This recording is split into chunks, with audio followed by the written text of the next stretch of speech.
Family खड़ी हुई है, 2 भाई हैं। उसमें एक वो क्रीम है जो जिसे हम लॉयर के नाम से जानते हैं, और उस लॉयर का नाम है शुभेंदु। नाम भी देखिए कितना अच्छा है, शुभेंदु। तो ऐसे शुभेंदु से जो प्रकाशमय है, हम सीधे सीधे अपना कुछ न कहते हुए हम सीधे सीधे शुभेंदु जी के पास चलते हैं। वो एक भविष्य के बहुत अच्छे लॉयर हैं, उनसे चलिए हम बात करते हैं। सबसे पहले सबको जय भीम। मैं ये जानना चाहूँगा जी शुभेंदु जी, ये राष्ट्रपिता आपको लगाव है कि नहीं है? देखिए, राष्ट्रपिता से लगाव राष्ट्रपिता नहीं, राष्ट्र के प्रति लगाव है कि नहीं है? नहीं, राष्ट्र के प्रति लगाव, संविधान में जिसकी आस्था उसको हर किसी को हाँ, राष्ट्र के प्रति तो लगाव होता है। आप ये बताइए, इस देश को संविधान बनाने की क्या आवश्यकता पड़ेगी? क्यों संविधान बनाया? अब इस बात को इस तरह से समझा जाए कि शरीर को चलाने के लिए ऑक्सीजन की क्या ज़रूरत होती है, उसी तरह देश को चलाने के लिए संविधान की है। अगर हम संविधान निकाल लेते तो देश मर जाएगा। संविधान वो ताकत दे रहा है इस देश को, जो कि आज हम कोई भी चीज़ देख रहे हैं परस्पर, चाहे हम सरकार को देख लें, जनता को देख लें, इस शांति को देख लें, कहीं ना कहीं संविधान की वजह से ही ये सारी चीज़ें चल रही हैं। संविधान इस देश की एक आत्मा है, इसका मूल स्वरूप है। अगर देश से संविधान को आप बाहर निकालते हैं तो इस देश में आप समझिए कि एक सड़े हुए कंकाल के अलावा और कुछ नहीं बचना है यहाँ पे। मतलब संविधान है तो लोकतंत्र जिंदा है ना? बिल्कुल बिल्कुल, संविधान है तो लोकतंत्र है, लोक सम्मत जिम्मेदार हर चीज़ है। तो मैं थोड़ा सा आगे बढ़ते हुए मेरा नेक्स्ट प्रश्न ये है कि इस संविधान को डॉक्टर बी.आर. अम्बेडकर ने बनाया, तो आप डॉक्टर बी.आर. अम्बेडकर को मानते हैं, डॉक्टर बी.आर. अम्बेडकर की मानते हैं? देखिए, इस बात के बहुत गौर से समझने वाली चीज़ है। अगर आप डॉक्टर अम्बेडकर की बातों को मानते हैं तो आप ऑलरेडी ये है कि आप डॉक्टर अम्बेडकर को मान रहे हैं। लेकिन डॉक्टर अम्बेडकर को मानना, उनकी बातों को ना मान के कुछ और करना, आप डॉक्टर अम्बेडकर के साथ धोखा करते हैं। जैसे डॉक्टर अम्बेडकर ने कहा कि अगर तुम्हें मुझे ढूंढना है तो मेरी किताबों में आओ, मुझे पढ़ो, मैं वहीं मिलूंगा। अगर इस तरह रोज़ तुम गलियों में ढूंढोगे तो मैं कहीं नहीं मिलूंगा। तो हमें समझना होगा कि अगर डॉक्टर अम्बेडकर की बातों को अगर हम पढ़ रहे हैं, मान रहे हैं, रोज़ उनको देख रहे हैं, उनके बनाए हुए संविधान को पढ़ रहे हैं, उनकी बनाई हुई कई चीज़ों को देख रहे हैं, तो हम कहीं ना कहीं डॉक्टर अम्बेडकर को ही मान रहे हैं। ना चाहते हुए भी कई लोग डॉक्टर अम्बेडकर को मानते ही हैं। जैसे कि संविधान के आर्टिकल्स आज भी ना चाहते हुए भी लोग उसका इस्तेमाल करते हैं। आप कितनी भी गालियाँ अम्बेडकर को दे दीजिए, लेकिन आपको अंततः काम अम्बेडकर ही देता है, संविधान उनका। तो मतलब मेरा कहने का तात्पर्य है, डॉक्टर बी.आर. अम्बेडकर कोई संविधान का प्रारूप कमेटी का अध्यक्ष क्यों बनाया? बहुत से और भी लोग थे जिन्हें ज्ञान था, पढ़े लिखे लोग थे, लेकिन लोगों ने इन्हीं को क्यों बनाया? और फिर इससे पहले मैं क्वेश्चन करना चाहूँगा कि जब इन्होंने हिंदू कोड बिल बनाया था महिलाओं के लिए, तो ये लोग लागू क्यों नहीं होने दे रहे थे? और लागू नहीं होने दे रहे थे तो डॉक्टर बी.आर. अम्बेडकर ने उस समय क्या क्रिया की थी? देखिए, लागू ना होने देने की मुझे जहाँ तक लगता है, मेरी पर्सनल अपनी राय है कि गलत समय पर सही आदमी अगर कोई सही विचार या विमर्श देता है तो हो सकता है कि वो लोगों को सही ना लगे, उसका वक्त वो नहीं रहा होगा, लेकिन बाद में सही वक्त में लोगों को सही बात समझ में आई। और डॉक्टर अम्बेडकर ने, जहाँ तक हमें याद है, डॉक्टर अम्बेडकर जब ये बिल लागू नहीं हुआ तो उन्होंने महिलाओं के उत्थान के लिए इस्तीफा दे दिया अपने कानून मंत्री के पद से उस वक्त। यस यस, ये फैक्ट है कि उन्होंने कानून पत्र इस्तीफा दे दिया। तो फिर ये लोग, एक सभा हुई थी लंदन में, जी, राउंड, हाँ, गोलमेज सम्मेलन था, जो भी था, हुआ था, तो वहाँ डॉक्टर अम्बेडकर को क्यों नहीं बुलाया गया? उनको ना बुलाने का कारण यही था, जो कि आज तक हम लोग जानते हैं हर जगह से, कि एक निचली जाति का, एक निचले वर्ण का व्यक्ति उतने उच्च स्थान पर मंचासीन उच्च वर्ग के बीच में नहीं हो सकता। यही एक कारण था जो उन्हें वहाँ पे ना बुलाया गया। और फिर ये भी था कि एक निचले तबके का आदमी इतना ज़्यादा ज्ञानी, इतना ज़्यादा महान कैसे हो सकता है? कहीं ना कहीं ये बात लोगों को चुभती और खटकती थी। फिर उसी व्यक्तित्व को जब अंग्रेजों ने कह दिया या वहाँ के लोगों ने कह दिया कि नहीं, तुम्हारे देश में ऐसा व्यक्ति है, तो उस व्यक्तित्व को उन्होंने फिर किस लय में लेकर के फिर उन्हीं को ये कार्य सौंपा, और किस तरह से उनको मनाया गया कि नहीं, हम, जैसे कि मैं बताता हूँ कि उन्होंने सीधे सीधे अम्बेडकर से कहा था, पटेल ने, कि अम्बेडकर तुम मुझे उल्लू समझते हो क्या? मैं तुम्हारा इस्तीफा कबूल कर लूँ? जी जी।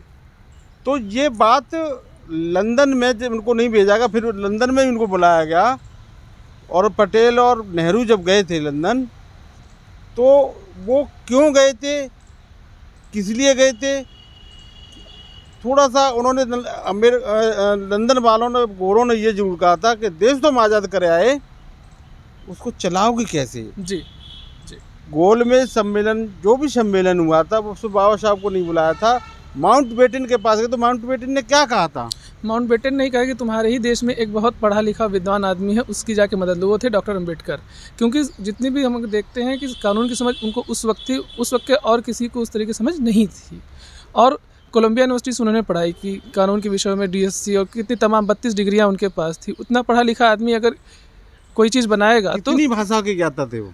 अभी इस वक्त तो मैं खैर इतने याद नहीं, बस 32 भाषाओं का 32 डिग्रियाँ उनके पास डिग्रियां थी। जी। सबसे बड़ी डिग्री कौन सी थी? DSc थी, जो कि उस वक्त बहुत कम लोग, उसकी full रेयर फॉर्म- थे। उसकी full form क्या डॉक्टर है? ऑफ साइंस DSc उसका नाम था, जिसके बाद कितने साल में पूरी होती है वो और कितने 8 साल में फिर? 8 साल में पूरी होती, तो उन्होंने उसे सिर्फ 2 साल में पूरा किया। बहुत अच्छा। देखिए, एक लॉयर को पूरे संविधान की जानकारी है, हर आर्टिकल की जानकारी है, होनी भी चाहिए, होनी क्यों नहीं चाहिए, बिल्कुल होनी चाहिए। क्योंकि हमारे, आप मुझे बता सकते हैं लॉ कैसे बनता है, कानून कैसे बनता है? देखिए, लॉ बनाने के लिए पहले तो हम ये देखना होता है कि जनता की राय क्या होगी, जनता के हित में है भी कि नहीं। और उससे भी पहले हम ये देखते हैं कि संविधान के प्रारूप में जो प्रियम्बल्स हैं, कहीं उसका वायलेशन था। जैसे फंडामेंटल राइट्स की बात करते हैं, अगर कोई लॉ फंडामेंटल राइट्स की अगर वायलेट कर देता तो वो लॉ बनेगा ही नहीं, वो वहीं पर तोड़ दिया जाएगा। ये संविधान खुद कहता है। और फिर हमें ये देखना होता है कि जनहित में वो कितना सही होगा। जैसे अभी हम कुछ बात करते हैं, अभी जब सरकार ने 3 कानून की बात करते हैं, 3 कानून तो ले आए, लेकिन उसमें कहीं ना कहीं जनता का हित खत्म हो रहा था। उन्हें बैकफुट पे गए, वो 3 किसान बिल को उन्हें वापस लेना, क्योंकि वो सीधा सीधा जनता के हित में नहीं था। तो हमें कोई भी कानून बनाने से ये देखना पड़ता है कि जनहित में वो चीज़ है या नहीं है, पहले यही देखना पड़ता है हमें। इस देश को वास्तव में क्या चाहिए? जैसे कि हमारी जनता का कहना है, हमें स्वास्थ्य चाहिए, शिक्षा चाहिए और साइंस चाहिए। जी, इस विषय पे थोड़ा प्रकाश डालें। बिल्कुल सही बात है कि जनता जो कहती है कि free education, free health checkups and free learning, जिसे हम कहते हैं फ्री लर्निंग के हिसाब से, मतलब आज की दौर में देखा जाए तो मॉडर्न एरा है। डॉक्टर अम्बेडकर ने अपनी किताब में कहीं ना कहीं इस बात का अंदेशा दे दिया था कि आने वाला युग विज्ञान का है। तो बात भी सही है कि आज हम देखें कि टेक्नोलॉजी इतनी एडवांसमेंट हो रही है, आए दिन साइंस हो गया, दवाएँ हो गई, रिसर्च हो गई, और आपकी क्या कहते हैं कंप्यूटर साइंस को अगर हम देखें, एक आज की प्रोमिनेंट है, जिसमें बच्चे जाने के लिए बहुत ज़्यादा एलिजिबल हो रहे हैं, बहुत ज़्यादा बच्चे उसमें लगे हुए, कंपटीशन उस एरा में है। तो कहीं ना कहीं हमें चाहिए कि ऐसी एजुकेशन दे। और विज्ञान ऐसी चीज़ है कि जो आपको धर्म और अध्यात्म से अलग करता है और आपको पारस्परिक रूप से वास्तविकता के पास लेके जाता है। आपका कहने का तात्पर्य है, धर्म वो धंधा है जिसमें पढ़ा लिखा भी अंधा है। बहुत अच्छी बात आप कर रहे हैं। मैं नेक्स्ट क्वेश्चन ये करना चाहूँगा कि इस देश में इतने भगवान बना दिए गए हैं, टाइप्स ऑफ गॉड बना दिए, बनाने वाला तो इंसान ही है, भगवान हमने देखा नहीं। जैसे भगवान की फुल फॉर्म मैं बताता हूँ अपने शब्दों में। भ माने भूमि, ग माने गगन, बा माने वायु, आ का डंडा अग्नि, न माने नीर। ये सारी चीज़ें हम कहाँ से मिलती? प्रकृति से। तो प्रकृति भगवान है, मैं कहता भी रहता हूँ। तो मैं इस पर आप एक प्रकाश डलवाना चाहूँगा कि जब इतने भगवान हमारे भारत में हैं और किसी कंट्री में नहीं है, फिर भी ये भारत देश विकासशील से विकसित क्यों नहीं हो पा रहा है? रीज़न बताएं आप। धर्म एक ऐसा विषय जिस पे कुछ भी बोलने से पहले बहुत सोचना पड़ता है, लेकिन फिर भी इस बात को संक्षेप में यही कहेंगे कि भगवान के नाम को लोगों ने सिर्फ पूजा है, उसे समझा नहीं है। प्रकृति भी अगर आप देखें, ये जो 5 वायु की तत्वों की बात की है, इन चीज़ों को परस्पर रूप से इस्तेमाल करती, तब वो चीज़ों में आकार आते हैं। जैसे अगर हम देखें, अगर हवा ठंडी हो गई तो आदमी को अच्छा लगता है, अगर वही हवा गर्म हो गई तो आदमी को अच्छा नहीं लगता है। अगर ज़मीन बंजर है तो उसमें कोई भी चीज़ उगाई नहीं जा सकती, अगर वही ज़मीन उपजाऊ है तो उसमें कोई भी चीज़ उगाई जा सकती है। अग्नि अगर बहुत तेज़ हो गई तो तबाही ला सकती है, अगर वही अग्नि अगर सामान्य रूप से, तो उसे हम चूल्हे चौके जलाते हैं। पानी अगर गंदा हो गया तो पीने योग्य नहीं, लेकिन अगर वही पानी साफ़ है तो वो पीने योग्य और जीवन के लिए महत्वपूर्ण है। तो कुल मिला के ये है कि हमें उस चीज़ों को सही तौर से लेकर चलना होगा, ना कि उसे ढोंग और ढकोस लेकर। भगवान कहीं नहीं है, भगवान हम सब में ही कहीं ना कहीं विद्यमान होता है। ये इसी पंचमूल से हम पूरे शरीर। एक मिनट रोकना चाहूँगा। आपका कहने का तात्पर्य है कि कस्तूरी कुंडल बसे मृग ढूंढे मन में। जी बिल्कुल बिल्कुल। कस्तूरी हिरण की नाभि में होती है, जो बहुत महकती है, तो पूरे वन में भटकता है। ठीक उसी तरह से मानव, कोई तो मंदिर में भगवान को ढूंढ रहा है, कोई मस्जिद में अल्लाह के रूप में ढूंढ रहा है, कोई गुरुद्वारे में गुरु नानक के रूप में ढूंढ रहा है, और कोई मस्जिद में अल्लाह के रूप में ढूंढ रहा है जी। और उसको कहीं नहीं मिलता है। कहाँ मिलता है? उसको खुद के अंदर मिलता है, उसके कर्मों में नियत है। ये कहना चाहते हैं ना? बिल्कुल बिल्कुल बिल्कुल। कर्मों में नियत है। बिल्कुल। अगर हमें याद हो संत रविदास ने कहा था कि मन चंगा तो कठौती में गंगा। उस कहानी को अगर हम जब सुनते हैं कि उस कठौत से उन्होंने, जो उस वक्त कहानी सुनाई जाती है कि कंगन उन्हें मिला गंगा नदी से, जो हाँ वो कहानी बहुत अच्छी है। हाँ, तो वो लेकिन उन्होंने यही कबीरदास बताया ने भी तो कुछ कहा था, कुछ है याद आपको हिंदू के बारे में और मुस्लिम के बारे में क्या कहा था? हाँ, वो दोहा इस वक्त याद नहीं आ रहा, लेकिन उसको संक्षेप में ये मैं कहा था। बताता हूँ। उन्होंने हिंदुओं के लिए कहा था, पत्थर पूजे हर मिले तो मैं पूजू पहाड़, ताते घर की चकिया भली पीस गए संसार। और मुसलमान के लिए कहा था, कांकर पाथर जोड़ के मस्जिद ले ही चिनाए, ता चल मुल्ला बांग दे का बैरव है खुदा है। जी बिल्कुल बिल्कुल कितनी अच्छी बात कह गए हमारे बिल्कुल। संत वो कबीरदास जी। कबीरदास ने बहुत कुछ, कबीरदास ने, बिहारी ने तो कहते गागर में सागर भर दिया। बिहारी ने क्या कहा था? बिहारी ने ये कहा था, सतसैया के दोहरे यो नाविक के तीर, और देखन में छोटे लगे और घाव करत गंभीर। तो उन्होंने शब्दों को इस तरह से प्रो दिया, क्योंकि शब्द ही नहीं है जीवन में, तो जीवन है क्या? सृष्टि की रचना कैसे हो रही है? शब्दों से शब्दों हुई से हो रही है। है। और शब्द नहीं तो डेड बॉडी है। बिल्कुल बिल्कुल। आदमी जो झुकता है वो आगे बढ़ता है, क्यों? आदमी झुक के तो आगे बढ़ता है। बिल्कुल। और जो अकड़ता है वो डेड बॉडी तरह पड़ा रह जाता है, मड़ा पड़ा होता है। तो हमें हमेशा झुक के आगे बढ़ना होता है। चलना चाहिए। जब बिल्कुल। तक झुकना नहीं सीखेंगे तब तक हम आगे नहीं बढ़ सकते, बढ़ ही नहीं सकते। बिल्कुल। तो मैं ज़्यादा कुछ नहीं कहती। एक प्रश्न मुझे और खाया जा रहा है बार बार। ये इतनी बड़ी बिल्डिंग दिखाई दे रही है, जी। ये बिल्डिंगें किसने बनाई? इंजीनियर ने बनाई?